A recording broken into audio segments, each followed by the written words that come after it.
سعودی عرب 2025 میں Olympic e sports games کی میزبانی کرے گا۔ بیورو چیف اعجاز احمد طاہر اوان کی رپورٹ۔ عرب میڈیا رپورٹس کے مطابق انٹرنیشنل اولمپک کمیٹی IOC نے جولائی 2024 میں اعلان کیا تھا کہ سعودی عرب کے ساتھ 12 سالہ شراکت داری کے تحت یہ ایونٹ منعقد کیا جائے گا۔ اس شراکت داری کے تحت اولمپک ای اسپورٹس گیمز کا باقاعدہ انعقاد کیا ہوگا، جس کا آغاز 2025 میں ریاض میں ہوگا۔ اس اقدام کا مقصد ای اسپورٹس کے میدان میں سعودی عرب کی مہارت اور تجربے سے فائدہ اٹھانا ہے۔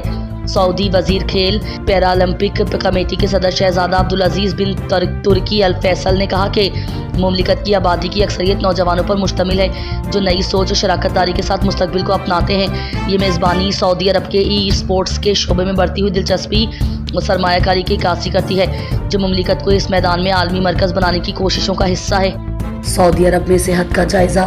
جنرل اتھارٹی برائے شماریات کے مطابق 497 افراد اپنی صحت سے مطمئن ہیں۔ بیورو چیف اعجاز احمد طاہر اوان کی رپورٹ۔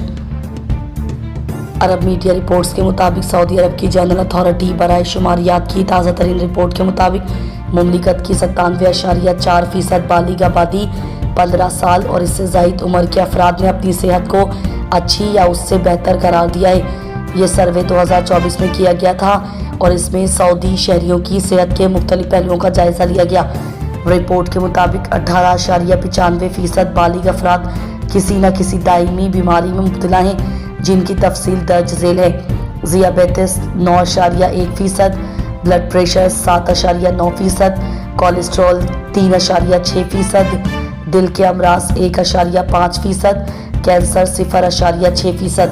بچوں میں بیماریوں کی شرح 15 سال سے کم عمر کے 9.4% بچے کسی نہ کسی دائمی بیماری کا شکار ہیں، جن میں نمایاں بیماریاں یہ ہیں: الرجی 4.1%، جلدی امراض 2.0%، ہائپر ایکٹیویٹی 0.8%، آٹزم 0.6%، ذیابیطس 0.5%، کینسر 0.3%۔